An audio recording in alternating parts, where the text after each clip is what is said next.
नमस्ते अस्तु भगवन् विश्वेश्वराय महादेवाय त्र्यंबकाय त्रिपुरान्तकाय त्रिकाग्निकालाय कालाग्निरुद्राय नीलकंठाय मृत्युंजयाय सर्वेश्वराय सदाशिवाय श्रीमन्महादेवाय नमः। जातवेदसे सुनवाम सोमरातीतो निदहाति वेदाः सनः पर्षति दुर्गाणि विश्वानावेव सिन्धुं दुरितात्यग्निः स्वामग्निवर्णां तमसा ज्वलन्तीं वैलोचनीं कर्मफलेसुष्टां दुर्गां देवीं शरणमहं प्रपद्ये दुर्गां देवीं शरणमहं प्रपद्ये। सरसजनलयीं सरोजहस्तीं धवलतरागुं शगन्धमाल्यशोभें भगवति हरिवल्लभे मनोज्ञे मनोत्रिभुवनभूतिकरे प्रसीदमह्यं विष्णुपत्नीं क्षमां देवीं माधवीं माधवप्रियां विष्णुप्रेयसीं देवी नमाम्यच्युतवल्लभां। सरसजनलीं सरोजहस्ते धवलतरागुं शगन्धमाल्यशोभें श्रीं अम्बां भगवतीं श्रीं ललितां राजराजेश्वरीं हरिं करासनगर्भिदां नलसिकां सौं क्लीं कलां बिभ्रतीं सवर्णां वरदारणीं च वरसदां दौतां त्रिनेत्रोज्ज्वलां वन्दे पृष्ठकपासमङ्कुशधरां सृग्भूषितामुज्ज्वलां त्वां गौरीं त्रिपुरां फरात्प्रकलां श्रीचक्रसञ्चारिणीं श्रीं ललिताम्बिकाय नमः। दुर्गाम्बिकाय नमः। क्षेत्रपालिनी नमः। नवदुर्गाय नमः। त्रिकालग्नसम्पन्ने नमः। भुवनेश्वर्ये नमः। ललिता राजराजेश्वरी नमः। वो श्री चक्रसिंहासनेश्वरी ಶ್ರೀ ಲಲಿತಾಂಬಿಕಾಯೇ ನಮೋ ನಮಃ. ತುಲಾ ರಾಶಿಗೆ ಸಂಬಂಧಪಟ್ಟ ವಿಚಾರ. ಚಿತ್ತಾ ನಕ್ಷತ್ರ, ಸ್ವಾತಿ ನಕ್ಷತ್ರ, ವಿಶಾಖ ನಕ್ಷತ್ರ. ಚಿತ್ತ, ಸ್ವಾತಿ, ವಿಶಾಖ ಈ ಮೂರು ನಕ್ಷತ್ರಗಳಿಗೆ ಸಂಬಂಧಪಟ್ಟಂಗೆ ತುಲಾ ರಾಶಿ ಬರ್ತಕ್ಕಂಥದ್ದು. ಚಿತ್ತಾ ನಕ್ಷತ್ರ 3 ಮತ್ತು 4ನೇ ಪಾದ. ಚಿತ್ತಾ ನಕ್ಷತ್ರ 3 ಮತ್ತು 4. ಸ್ವಾತಿ ನಕ್ಷತ್ರ 1, 2, 3, 4. ವಿಶಾಖ ನಕ್ಷತ್ರ 1, 2, 3. ಇದು ವ್ಯವಸ್ಥಿತವಾಗಿ ಈ ಒಂದು ತುಲಾರಾಶಿಗೆ ಸಂಬಂಧಪಡುತ್ತೆ. ಚಿತ್ತಾ ನಕ್ಷತ್ರ ರ, ರಿ. ಸ್ವಾತಿ ನಕ್ಷತ್ರ ರು, ರೇ, ರೋ, ತ. ವಿಶಾಖ ನಕ್ಷತ್ರ ತಿ, ತು, ತೇ.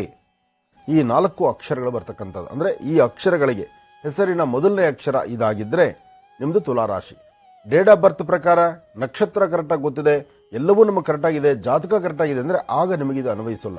ಆದರೆ ಆ ರಾಶಿ ಬಗ್ಗೆ ಮಾತ್ರ ತಿಳ್ಕೊಂಡ್ರೆ ಸಾಕು.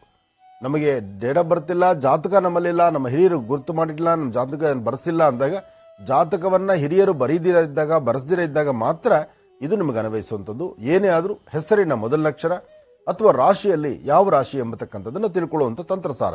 ಅದಕ್ಕಾಗಿ ಈ ವಿಶೇಷವಾಗಿರ್ತಕ್ಕಂಥ ಪ್ರತಿದಿನದ ರಾಶಿ ಫಲಗಳ ಬಗ್ಗೆ, ಆ ಒಂದೊಂದು ರಾಶಿಯ ಅಂಶಗಳೇನು ಎಂಬತಕ್ಕಂಥದ್ದನ್ನು ನಾವು ತಿಳ್ಕೊಳ್ತಾ ಇದ್ದೀವಿ. ಇವತ್ತು ತುಲಾರಾಶಿಯಲ್ಲಿದ್ದೇವೆ. ಚಿತ್ತ ಮತ್ತು ಸ್ವಾತಿ, ವಿಶಾಖ ಈ 3 ನಕ್ಷತ್ರಗಳಿಗೆ ತುಲಾರಾಶಿ. ಅಕ್ಷರ ಯಾವುದು ಎಂಬತಕ್ಕಂಥದ್ದನ್ನು ಹೇಳಿದ್ದೇನೆ. ಅಕ್ಷರ ಅದರ ಪ್ರಕಾರನೇ ನೀವು ನೋಡ್ಕೊಳ್ತಕ್ಕಂಥದ್ದು ಒಳ್ಳೆಯದು. ಹಾಗೆ ವಿಶೇಷವಾಗಿರ್ತಕ್ಕಂತಹ ಗುಣಲಕ್ಷಣಗಳು ತುಲಾರಾಶಿಯವರಿಗೆ, ಅವರ ವಿಶೇಷವಾಗಿರ್ತಕ್ಕಂಥ ಗುಣಲಕ್ಷಣಗಳೇನು, ಅದರ ಲಾಂಛನ ಏನು ಅದನ್ನು ತಿಳ್ಕೊಳ್ಳೋಣ.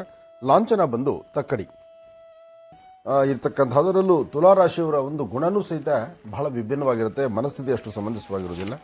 ಇಲ್ಲಿ ರಾಷ್ಟ್ರಾಧಿಪತಿ ಬಂದು ಶುಕ್ರನಾದ್ರಿಂದ ಸದಾಕಾಲ ಶ್ವೇತವರ್ಣ ಅಂದರೆ ಬಿಳಿಯ ಬಣ್ಣ, ಬಿಳಿಯದನ್ನು ನೋಡ್ತಕ್ಕಂಥದ್ದು, ಮತ್ತೆ ಒಂದು ಶುಭ್ರ ಮನಸ್ಸಿನಿಂದ ಇರತಕ್ಕಂಥದ್ದು, ಯಾವುದನ್ನೇ ಆದರೂ ಎಲ್ಲವನ್ನೂ ಸ್ವಾಗತಿಸ್ತಕ್ಕಂಥದ್ದು, ಎಲ್ಲವನ್ನು ನಿರ್ಮಲ ಮನಸ್ಸಿನಿಂದ ಒಂದಷ್ಟು ವಿಶೇಷವಾಗಿರ್ತಕ್ಕಂಥ ರೀತಿ ಸ್ವಾಗತಿಸ್ತಕ್ಕಂಥದ್ದು, ಹೀಗೆ ಒಂದಷ್ಟು ಪರಾಪರಗಳಲ್ಲಿ ಇರ್ತಕ್ಕಂಥದ್ದಿದೆ. ತತ್ವ ಬಂದು ವಾಯುತತ್ವ, ರಾಶಿ ತತ್ವ ಬಂದು ಚರ, ದಿಕ್ಕು ಬಂದು ಪಶ್ಚಿಮ, ಲಿಂಗ ಬಂದು ಪುರುಷ, ವರ್ಣ ಬಂದು ಶೂದ್ರ, ಸ್ವಭಾವ ಒಂದು ಕ್ರೂರ. ಹಾಗೆ ಕಾಲಪುರುಷನ ಅಂಗ ಬಂದು ಜನನಾಂಗ. ಹಾಗೆ ರಾಶಿಯ ರತ್ನ ವಜ್ರ. ತುಲಾರಾಶಿಯವರು ಒಂದು ವಜ್ರವನ್ನ, ಒಂದು ಸೆಂಟ್ ಆದರೂ ವಜ್ರ ಮೈ ಮೇಲಿದ್ರೆ ಅದ್ರ ಪವರ್ ಜಾಸ್ತಿ ಅಂತ ಹೇಳ್ತಾರೆ. ಯಾಕೆಂದ್ರೆ ಇಲ್ಲಿ ತುಲಾರಾಶಿಯಲ್ಲಿರ್ತಕ್ಕಂಥ ಸ್ತ್ರೀಯರಿಗೆ ಯಾವಾಗಲೂ ವಜ್ರ ತುಂಬಾ ಚೆನ್ನಾಗಿ ಆಗ್ಬರುತ್ತೆ.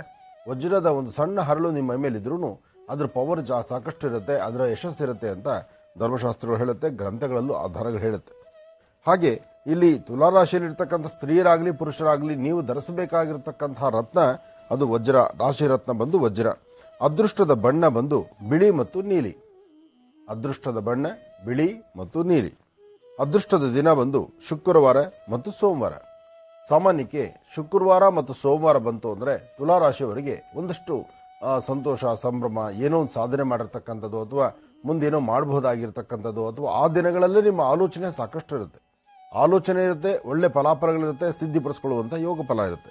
ಅಂತಹ ವಿಶೇಷತೆ ಇರತಕ್ಕಂಥದ್ದು. ಅದೃಷ್ಟದ ಅಧಿದೇವತೆ, ಅದೃಷ್ಟದ ದೇವತೆ ಏನಪ್ಪಾ ಅಂದರೆ ಇಲ್ಲಿ ತಾಯಿ ಮಹಾಲಕ್ಷ್ಮಿಯನ್ನು ಆರಾಧನೆ ಮಾಡೋದ್ರಿಂದ ನಿಮ್ಮ ಮನೋಕಾಮನೆಗಳನ್ನು ಸಿದ್ಧಿಪಡಿಸ್ಕೊಳ್ಬೋದು. ತಾಯಿ ಮಹಾಲಕ್ಷ್ಮಿ ಅನುಗ್ರಹ ನಿಮಗೆ ಬಹಳ ಬೇಕಾಗಿದೆ. ಹಾಗೆ ದೇವಿನ ಶ್ರದ್ಧಾಭಕ್ತಿಯಾಗಿ ಪ್ರಾರ್ಥನೆ ಮಾಡಿ ನಿಮ್ಮ ಮನೋಕಾಮನೆಗಳನ್ನು ಸಿದ್ಧಿಪಡಿಸ್ಕೊಳ್ಳಿ. ಅದೃಷ್ಟದ ಸಂಖ್ಯೆ ಬಂದು 4, 6, 7, 9. ಅದೃಷ್ಟದ ಸಂಖ್ಯೆ 4, 6, 7, 9. ಅದೃಷ್ಟದ ದಿನಾಂಕ 6, 15, 24.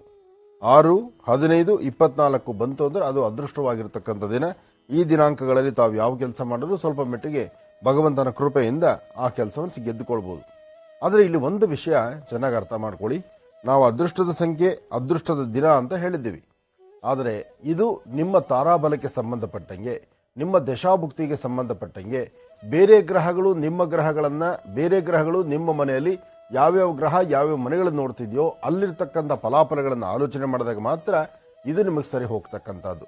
ಇಲ್ಲ ಅಂದರೆ ಗುರುಗಳು ನನಗೆ ಹೇಳಿದ್ದಾರೆ 4, 6, 7, 9 ಸರಿ ಇದೆ ಅಂತ ಹೇಳಿಬಿಟ್ಟು ಇವತ್ತಿನ ದಿವಸ ಇದು ಸಾಮಾನ್ಯಕ್ಕೆ 4 ಅಥವಾ 6, 7 ಈ ದಿನಗಳು ಬಂದಿದೆ ಅಂತ ಹೇಳಿ ಇವತ್ತೇನೋ ಇನ್ವೆಸ್ಟ್ಮೆಂಟ್ ಮಾಡಿದೆ ಅಥವಾ ಯಾರಿಗೋ ಸಾಲ ಕೊಟ್ಟೆ ಇದ್ರೆ ಜಾಸ್ತಿ ಬರ್ಬೋದು, ಅಥವಾ ಇನ್ನೇನೋ ಒಂದು ವ್ಯವಹಾರ ಮಾಡಿದೆ, ಇನ್ಯಾವುದ್ರ ಮೇಲೆ ಇನ್ವೆಸ್ಟ್ ಮಾಡಿದೆ, ಇನ್ಯಾವುದೋ ಆಟಕ್ಕೆ ಒಂದಿಷ್ಟು ದುಡ್ಡು ಕಟ್ಟಿದೆ, ಇನ್ಯಾವುದೋ ಒಂದಷ್ಟು ಬೆಟ್ಟಿಂಗ್ ಕಟ್ಟಿದೆ. ಇದರ ಬಗ್ಗೆ ಈ ವಿಚಾರ ಯಾವತ್ತೂ ಬರೋದಿಲ್ಲ. ಇದನ್ನು ಚೆನ್ನಾಗಿ ಅರ್ಥ ಮಾಡ್ಕೊಳ್ಳಿ. ಯಾಕೆಂದರೆ ಕೆಲವಷ್ಟು ಜನ ಈ ಥರ ಅಂದ್ಕೊಂಡ್ಬಿಡ್ತೀರಿ, ನಮಗೆ ದಿನಾಂಕ ಚೆನ್ನಾಗಿದೆ 4, 6, 7, 9 ಚೆನ್ನಾಗಿದೆ ಅಂತ ಹೇಳ್ಬಿಟ್ಟು ನಂಬರ್ 9 ಬಹಳ ಚೆನ್ನಾಗಿದೆ ಅಂತ ಹೇಳಿ ಆ ನಂಬರ್ 9ಗೆ ಒಂದಿಷ್ಟು ದುಡ್ಡು ಕಟ್ಟೋದು, ಕುದುರೆ ಬಾಲಕ್ಕೆ ದುಡ್ಡು ಕಟ್ಟೋದು, ಮನೆಯಲ್ಲಿ ಹೆಂಡತಿ ಮಕ್ಕಳು ಉಪವಾಸದಲ್ಲಿರ್ತಾರೆ, ಕುಟುಂಬ ನಡಿಬೇಕಾಗತ್ತೆ, ಇದ್ರ ಬಗ್ಗೆ ನಮ್ಮ ಚಿಂತನೆ ಇಲ್ಲ. ಆದರೆ ನಾವೇನು ಮಾಡ್ತೀವಿ, ಏನೋ ಸಡನ್ನಾಗಿ ಶ್ರೀಮಂತರಾಗ್ಬಿಡ್ಬೇಕು, ಬೆಳಗ್ಗೆ ಎದ್ದರೆ ನಾಳೆ ಬೆಳಗಿನ ಸೂರ್ಯೋದಯ ನಮಗೆ ಶ್ರೀಮಂತಿಕೆಯಲ್ಲಿರಬೇಕು, ಈ ಪ್ರಕಾರವಾಗಿರ್ತಕ್ಕಂಥ ಚಿಂತನೆ ಮಾಡ್ತಾ ನಾಳೆ ಬೆಳಿಗ್ಗೆ ಇಡ್ಲಿಗೂ ಈ ಗತಿ ಇಲ್ದಿರ ಒದ್ದಾಡುವಂಥ ಕುಟುಂಬಗಳು ಸಾಕಷ್ಟು ಇದೆ. ಇದನ್ನು ಅರ್ಥ ಮಾಡ್ಕೊಳ್ಳಿ. ಯಾವುದಕ್ಕೆ ಅನ್ವಯಿಸುತ್ತೆ, ಯಾವುದಕ್ಕೆ ಅನ್ವಯಿಸಲ್ಲ ಅನ್ನೋದನ್ನು ತಿಳ್ಕೊಂಡು ಮುಂದೆ ನಡೀರಿ. ಒಳ್ಳೆಯದಾಗಲಿ. ಇನ್ನು ಮಿತ್ರ ರಾಶಿ ಅಂತಕ್ಕಂಥದ್ದು ಮಿಥುನ, ಕಟಕ, ಕುಂಭ. ಮಿಥುನ, ಕಟಕ, ಕುಂಭ ಇದು ಮಿತ್ರ ರಾಶಿ, ಅಂದರೆ ಸ್ನೇಹವನ್ನು ಬೆಳೆಸ್ತಕ್ಕಂಥದ್ದು. ಶತ್ರು ರಾಶಿ ಎಂಬತಕ್ಕಂಥದ್ದು ಬರೀ ಸಿಂಹರಾಶಿ ಮಾತ್ರ. ಸಿಂಹರಾಶಿಯಲ್ಲಿರ್ತಕ್ಕಂಥವ್ರಿಗೆ ಇವರು ಅಷ್ಟು ಶೂಟಬಲ್ ಆಗುವಂಥದ್ದಲ್ಲ, ಮನಸ್ಸು ಒಪ್ಪುವಂಥದ್ದಲ್ಲ. ಸಣ್ಣ ಪುಟ್ಟ ವಿಚಾರಕ್ಕೂ ಏನೋ ಒಂದು ಟಕಾಫರ್ ಇದ್ದೇ ಇರುತ್ತೆ, ಗಲಾಟೆ ಕಾದನ ಇದ್ದೇ ಇರುತ್ತೆ, ಮನಸ್ಸು ನೆಮ್ಮದಿಲ್ಲದಂಥ ರೀತಿ ಆಗ್ತಿರುತ್ತೆ. ಇದು ತುಲಾರಾಶಿಯವರಿಗೆ ಇರ್ತಕ್ಕಂಥದ್ದು.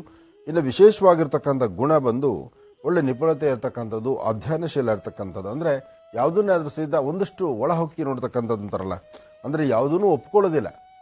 ಸಾಮಾನ್ಯಕ್ಕೆ ಅದೇನಿದೆ ಅಂತ ನೋಡಬೇಕು, ಅದರ ಬಗ್ಗೆ ಸರಿಯಾದ ಮಾಹಿತಿ ತಗೊಳ್ಬೇಕು. ಹಾಗೆ ತುಲಾರಾಶಿಗೆ ಇರ್ತಕ್ಕಂಥ ವೃಕ್ಷ ಬಕುಳ.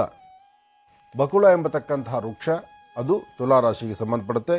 ಚಿತ್ತಾ ನಕ್ಷತ್ರಕ್ಕೆ ಬಿಲ್ವ ವೃಕ್ಷ, ಸ್ವಾತಿ ನಕ್ಷತ್ರಕ್ಕೆ ಅರ್ಜುನ ವೃಕ್ಷ, ವಿಶಾಖ ನಕ್ಷತ್ರಕ್ಕೂ ಬಿಲ್ವ ವೃಕ್ಷ. ಈ ಬಿಲ್ವ ವೃಕ್ಷ ಚಿತ್ತ ಮತ್ತು ವಿಶಾಖ ಎರಡಕ್ಕೂ ಬಿಲ್ವ ವೃಕ್ಷನೇ ಆಗುತ್ತೆ. ಈ ನಕ್ಷತ್ರದಲ್ಲಿ ಜನಿಸಿರ್ತಕ್ಕಂಥವರು ತಪ್ಪದಿರ ತಾವು ಬಿಲ್ವ ವೃಕ್ಷವನ್ನು ಮುಟ್ಟಿ ನಮಸ್ಕಾರ ಮಾಡಿ ಬಿಲ್ವ ವೃಕ್ಷಕ್ಕೆ ನೀರು ಹಾಕೋದ್ರಿಂದ ಫಲ ಸಿಗುತ್ತೆ. ಸ್ವಾತಿ ನಕ್ಷತ್ರಕ್ಕೆ ಅರ್ಜುನ ವೃಕ್ಷ ಅಂತ ಹೇಳ್ತಾರೆ, ಅದನ್ನು ಬನ್ನಿ ವೃಕ್ಷ ಅಂತಲೂ ಹೇಳ್ತಾರೆ. ಬನ್ನಿ, ಅರ್ಜುನ ಎರಡೂ ಒಂದೇನೆ, ಅದು ಶನಿಗೆ ಸಂಬಂಧಪಡುತ್ತೆ.